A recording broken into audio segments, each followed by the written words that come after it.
నమస్కారం. మీరు చూస్తున్నారు ఆర్టీవీ హెల్త్. నేను సహస్ర. ప్యాంక్రియాస్‌లో వచ్చే సమస్యల గురించి మనం మాట్లాడుకుంటున్నాం కదా! అయితే ఇందులో ట్యూమర్స్ గూడా చాలా ముఖ్యమైనవి. వీటి వల్ల చాలా ఇబ్బందికరమైనటువంటి పరిస్థితులు మనం ఆహ్, చూడాల్సిన సిట్యుయేషన్స్ ఎన్నో ఉంటాయి. అసలు ఏంటి ఈ ట్యూమర్స్ ఎలాంటి ప్రభావం చూపిస్తాయి శరీరం మీద?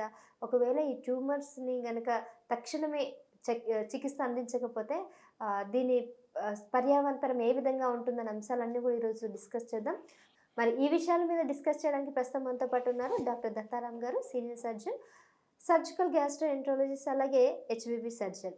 నమస్తే డాక్టర్. నమస్తే అమ్మా. సార్, ప్యాంక్రియాస్ ట్యూమర్స్ గురించి ఇందాక మీరు చెప్పారు. అవును. అసలు దీంట్లో ఈ ఫంక్షనల్ ట్యూమర్స్ అంటే ఏంటి? అసలు ట్యూమర్స్ ఎట్లా ఉంటాయి సార్ ఈ ప్యాంక్రియాస్‌లో? యాహ్! సో, యాక్చువల్లీ ఇంతకుముందు మనం మాట్లాడుకున్నట్టు ప్యాంక్రియాస్‌లో ట్యూమర్స్ గురించి మాట్లాడుకున్నాం. దాంట్లో అడినోకార్సినోమా గురించి వివరంగా మాట్లాడుకున్నాం. ప్యాంక్రియాస్‌లో ఒక స్పెషలైజ్డ్ సెల్స్ ఉంటాయి. న్యూరోఎండోక్రైన్ సెల్స్ అంటాం. దాంట్లో ప్యాంక్రియాస్‌లో మీకు is a dual organ. Exocrine and endocrine organ. Endocrine organ అంటే హార్మోన్ సెక్రెట్ చేసే కెపాసిటీ ఉన్న ఒక ఆర్గన్ అది యాక్చువల్లీ. అందులో ఒక క్లస్టర్స్ ఆఫ్ సెల్స్ ఉంటాయి. ఐలెట్స్ ఆఫ్ లాంగర్హాన్స్ అని చెప్తాం. అందులో మనకి నార్మల్లీ ప్యాంక్రియాస్ అంటే ఇన్సులిన్ ఉత్పత్తి చేస్తుంది. సో ఈ స్పెషలైజ్ సెల్స్ నుంచే వస్తుంది. దాంట్లో బీటా సెల్స్ అని ఉంటాయి ప్యాంక్రటిక్ ప్యాంక్రియాస్లో. అవి ఇన్సులిన్ ఉత్పత్తి చేస్తాయి అన్నమాట. సో ఈ ఫంక్షనల్ ట్యూమర్స్ అంటే ఒక ఒక చాలా రేర్ అవి యాక్చువల్లీ. చాలా రేర్గా వచ్చే ట్యూమర్స్ ఇవి ప్యాంక్రియాస్లో. కానీ చాలా విచిత్రంగా ఉంటాయి, చాలా ఇంట్రెస్టింగ్గా ఉంటాయి ఇవి.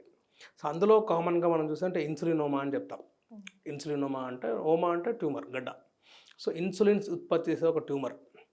నార్మల్లీ మీకు ఇన్సులిన్ ఏం చేస్తుంది బాడీలో? షుగర్ని లెవెల్ని డౌన్ చేస్తుంది. సో ఇప్పుడు మన డయాబెటిక్స్లో ఇన్సులిన్ ఇస్తారు, ఎందుకంటే షుగర్ ఎక్కువ ఉంటుంది కాబట్టి ఇన్సులిన్ తీసుకుంటే షుగర్ డౌన్ అవుతుంది. సో నార్మలీ ఈ ఈ బీటా సెల్స్ ఏ ఉన్నాయో అవి ఇన్సులిన్ ఉత్పత్తి చేస్తాయి. ఈ బీటా సెల్స్ నుంచే ట్యూమర్ వస్తుంది. దాన్నే ఇన్సులినోమా అని చెప్తాం. అది ఫంక్షన్ అంటే ఈ సెల్ బీటా సెల్స్ వస్తే అది ఇన్సులిన్ని ఎర్రాటిక్గా సెక్రెట్ చేస్తూనే ఉంటుంది బాడీలో. ఈ ట్యూమర్ నార్మల్లీ కొన్ని సెల్స్ సెక్రెట్ చేస్తే నార్మల్ రెగ్యులేషన్ అవుతుంది కదా షుగర్. ఈ ట్యూమర్ వచ్చినప్పుడు అది కంట్రోల్ లేకుండా ఇన్సులిన్ రిలీజ్ చేస్తూ ఉంటుంది బాడీలోకి.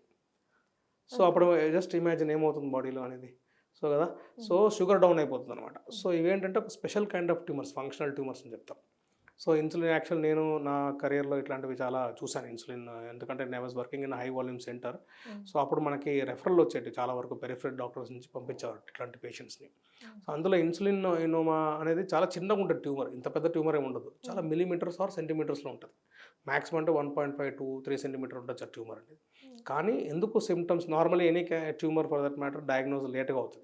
కానీ ఈ ఫంక్షనల్ ట్యూమర్స్లో సిమ్టమ్స్ చాలా ఎక్కువ విచిత్రంగా ఉంటాయి సిమ్టమ్స్. సో ఎందుకు వస్తారంటే వాళ్ళు షుగర్ డౌన్ అయిపోయి వస్తూ ఉంటారు. సో షుగర్ డౌన్ అయితే ఏమవుతుంది, కార్డియోవాస్కులర్ సిమ్టమ్స్ అంటే గుండె ఎక్కువ కొట్టుకోవడము, వాళ్ళకి సింకోప్ అంటాం, మూర్చపోవడము, తర్వాత చెమటలు ఎక్కువ పట్టడం.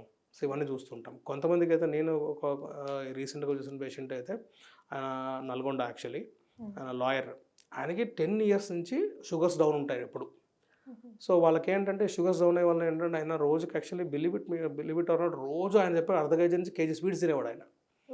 దాని నుంచి ఫుల్ లావ్ అయిపోయి ఆయనకి చేసిన టెస్ట్ లేదు, కానీ ట్యూమర్ బయటపడలే. సో ఆయనకు ఎందుకంటే చిన్నగా ఉంటుంది ట్యూమర్, అది చాలా చిన్నగా ఉంటుంది. అండ్ ఇంకోటి ఏంటంటే మనం ఎవాల్యుయేట్ మన పేషెంట్ ఎవరి దగ్గరికి వెళ్తారనేది కూడా ఇంపార్టెంట్. మనకి ఇది ఏంటంటే నార్మల్గా వచ్చేది కాదు కదా. అరే షుగర్ డౌన్ అయింది, చెమటలు ఎక్కువ పడుతున్నాయి, గుండెకు దడదడ. ఆయనకి ఏంటంటే ఒక 4-5 సార్లు యాంజియోగ్రామ్ చేస్తారు, గుండె దడ కొట్టుకుంటుందని చెప్పేసి. కార్డియోవాస్కులర్ సిమ్టమ్స్ ఎక్కువ ఉన్నందువలన ఆయనకి చాలా 3-4 సార్లు యాంజియోగ్రామ్ అయింది, అంత నార్మల్. ఆయన వెయిట్ గెయిన్ అవుతున్నారు. నార్మల్ ఇన్సులిన్ ట్యూమర్స్లో ఏమవుతుందంటే they put on weight, lot of weight, because insulin will make you fat. So అదనమాట. అది ఆయన second thing is late almost 10 years. So ఆయన ఫైనల్లీ ఏదో షుగర్స్ డౌన్ ఉన్నాయని చెప్పి ఎండోక్రైనాలజీ డాక్టర్ దగ్గరికి వెళ్తే ఆయన డయాగ్నోజ్ చేశారు అది. సో అప్పుడు మనం దాన్ని ఫర్దర్గా ఇన్సులిన్ లెవెల్స్, బాడీలో ఇన్సులిన్ లెవెల్స్, సిపెప్టైడ్ లెవెల్స్ చెక్ చేసి, తర్వాత ఫాస్టింగ్ ఉన్నప్పుడు షుగర్స్ ఎట్లా పడతాయి చూసుకొని దానికి ఒక క్రైటీరియా ఉంటుంది, మర్ఫీ స్ట్రాడ్ అని చెప్తాం. దాన్ని ఎవాల్యుయేట్ చేసినప్పుడు ఆ ట్యూమర్ బయటపడింది. సో అప్పుడు ఆ ట్యూమర్ తీసేస్తే ఆయన నార్మల్ అయ్యాడు అనమాట. ఇదే కాకుండా ఒక పేషెంట్ నాకు ఒక యంగ్, ఒక 22 years వాళ్ళ అమ్మ పిలుచుకొచ్చింది.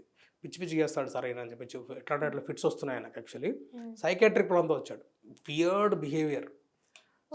ఇప్పుడు ప్యాంక్రియాస్‌లో ట్యూమర్స్ ఉంటే అట్లా అంటే ఇది ఫంక్షనల్ ట్యూమర్ ఉంటే పేషెంట్ ఖమ్మం యాక్చువల్లీ వాళ్ళ అమ్మ తీసుకొచ్చింది. Hmm. ఎట్లా అంటే ఆయనకు ఫిట్స్ వచ్చినప్పుడు వీడియోస్ని తీసుకొచ్చారు వాళ్ళని.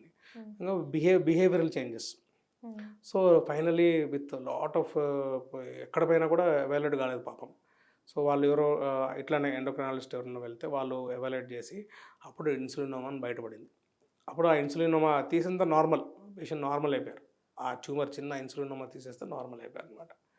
సో ఇదొక functional, one of the functional very interesting kind of tumour in pancreas is insulinoma. Very tumour చిన్నగా ఉంటుంది కానీ చాలా ప్రాబ్లమ్స్, డయాగ్నోస్ చేయడం కూడా డిఫికల్ట్. ఎందుకంటే ట్యూమర్ చిన్నగా ఉంటుంది, చాలా మందికి తెలియదు అనమాట ఇది. మరి ఏ టెస్ట్ చేస్తే అది బయటపడుతుంది అంటారు? యూజువల్గా షుగర్ లెవెల్స్ చెక్ చేస్తాము. తర్వాత ఇన్సులిన్, ఇంకోటి ఏంటంటే పేషెంట్ ఫాస్టింగ్ ఉన్నప్పుడు షుగర్స్ పడిపోతాయి. Okay. Second thing is insulin levels, బాడీలో ఇన్సులిన్ చాలా ఎక్కువ ఉంటాయి, నార్మల్ కన్నా ఎక్కువ ఉంటాయి. ఇంకోటి C-పెప్టైడ్ అంటాం, C-పెప్టైడ్ లెవెల్స్ కూడా ఎక్కువ ఉంటాయి వీళ్ళట్లో. దాన్ని చూసి మనం డయాగ్నోస్ చేస్తాం. అదే కాకుండా scan, CT scan, endoscopic ultrasound అంటాము, CT MRIలో కూడా బయటపడుతుంది. సో వీటి వల్ల ఒకవేళ బయటపడిన వెంటనే తక్షణ సర్జరీ, డెఫినెట్గా సర్జరీ చేయాల్సిందే. దానికి సర్జరీ చేస్తేనే ఆ ట్యూమర్ మొత్తం తీసేస్తేనే సరిపోతుంది. సో ప్యాంక్రస్లో వచ్చే ఫంక్షనల్ ఇంట్రెస్టింగ్ ట్యూమర్ అంటే, నేను ఇటీవల ట్రీట్ చేసిన ట్యూమర్ అంటే ఇన్సులిన్. ఇది ఎక్కువ శాతం మీకు చాలా తక్కువ, లేదు ఇది రేర్ ఇది రేర్ ట్యూమర్స్ ఇవి. బట్ ఇంట్రెస్టింగ్ టు చాలా మందికి తెలియదు ఇది. ఇన్సులిన్ ఉత్పత్తి చేసే సెల్ నుంచి వచ్చే ట్యూమర్ అని చాలా మంది తెలియదు యాక్చువల్లీ. ఇన్సులినోమా అని చెప్తాం అది. Okay, right. సో ప్యాంక్రియాస్లో కూడా ఇలాంటి రకాల ట్యూమర్స్, అందులో ఫంక్షనల్ ట్యూమర్స్ ఉంటాయనే విషయమే తెలియదు. దాంట్లో కూడా మన ఇన్సులిన్ ఉత్పత్తి చేసే ట్యూమర్స్ కూడా ఇలాంటి లక్షణాలు కూడా కలిగిస్తాయి అనేది కూడా ఫస్ట్ టైం. సో చాలా విషయాలు తెలియజేశారు sir, thank you so much. Welcome. So చూస్తున్నారు కదండి, మీకు ఈ ప్యాంక్రియాస్కి లేదంటే లివర్కి ఎనీ సందేహాలు అంటే ఎలాంటి డౌట్స్ ఉన్నా కూడా తప్పకుండా మమ్మల్ని కన్సల్ట్ చేయమండి, కింద కామెంట్స్ చేయండి. డాక్టర్ గారితో మరోసారి మళ్ళీ కలుస్తూనే ఉంటాం. చూస్తూనే ఉండండి RTV హెల్త్. నమస్కారం. Local to global news at your finger tips. మీ చేతిలో ఒక ఆయుధం. Download R TV app.